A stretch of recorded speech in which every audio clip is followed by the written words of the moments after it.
Hello everybody, my name's Chad Randall Foster. Right now I'm in Greenville, South Carolina, and this is pretty dark out here in this parking lot, so this is pretty much just going to be audio only. Basically, I just needed to clear the air to the world about what's going on here in South Carolina. My family are a bunch of sick, sinister people. They've actually gotten 3 of my family members to commit suicide. My father, Anthony Foster, my uncle John Zawano, and my other uncle James Zawano all committed suicide because my family trapped off their lives and used psychological torture until they offed themselves. That was in Union, South Carolina. I fled Union, South Carolina to escape the psychopaths in my family. When I got to Greenville, I thought I was free of it. I found out I was wrong. They've been messing with my jobs, going to my jobs, having my bosses treat me worse than other employees. They've been setting up my relationships with my girlfriends, and I was wondering, what's the motivation behind all this crap that they do to me? Well, they set me up on some charges and got me put in jail, and I was on probation, and basically it got worked out for me to go live with an elderly gay man.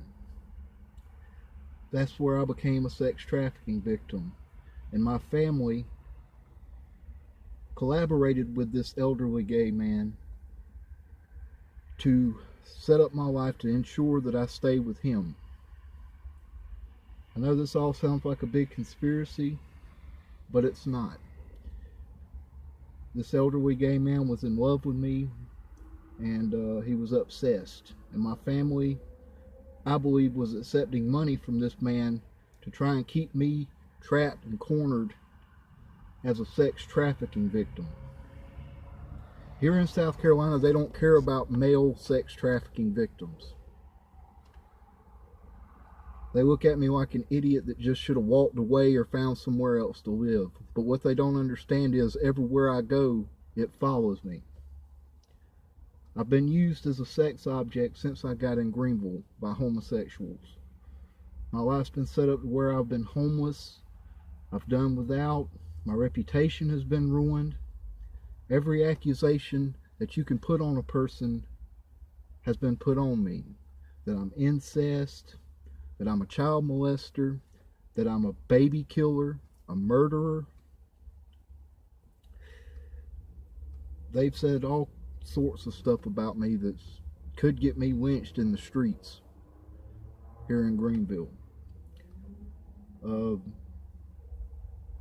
Basically what I did was I got fed up. I woke up one day and I said I've had enough. So what I did was I stole the elderly gay man's car. I came to another part of Greenville that I normally don't mess around in. I stay in certain parts of town, and they know that, so they know I'm a creature of habit, so they would be looking for me in those areas. So I found a place to stay in the car until I get arrested and go to jail. I'm not trying to get out of the probation. I'm not trying to get these charges knocked off my record. I'm not pulling some scam to try and get pity from America. I just want you to know that if you're a man and you get trapped up into sex trafficking and your life gets cornered off, in this state, you have no hope.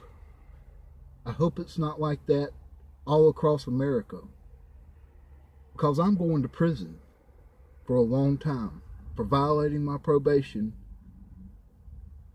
from charges that I got set up on by my ex-girlfriend who was in cahoots with my family.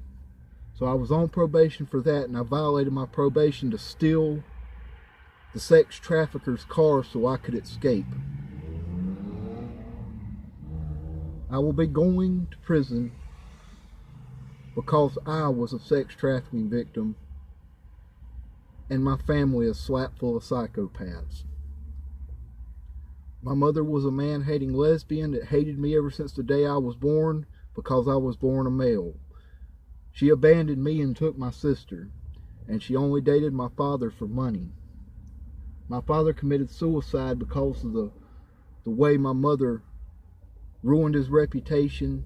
The same thing that's going on with me now, rumor and innuendo, false accusations.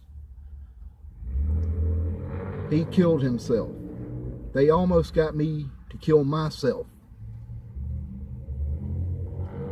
But I ran.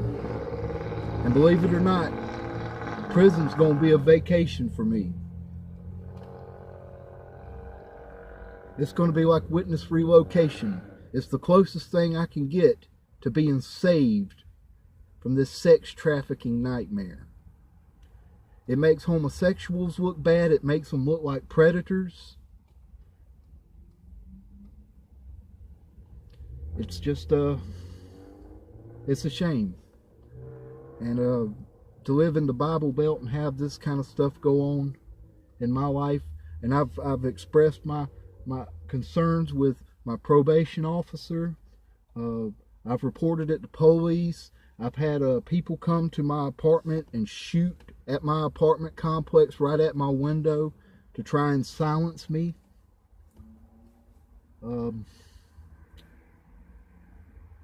I've sent emails all over the state crying for help to get rescued from this nightmare. And everybody just keeps laughing at me because it's of a homosexual nature. And I've had to do homosexual acts to get by in this city. And it was all pretty much set up on me in the first place. So I'm Chad Randall Foster. I'm from Greenville, South Carolina. Nobody will probably pay attention or watch this video, just like nobody paid attention or listened to me here in Greenville. And if anybody watches it, you'll probably watch it to laugh at me. But it's all the truth. Every word of it's the truth. You can look up Anthony Foster, John Solano, and James Solano from Union, South Carolina, and see that they were suicides. What do those three men have in common? They were all with the women from my family.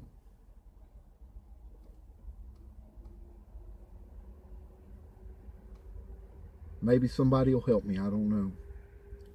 Or maybe somebody will offer some kind words before I get sent to prison. Females are not the only victims. Just remember that.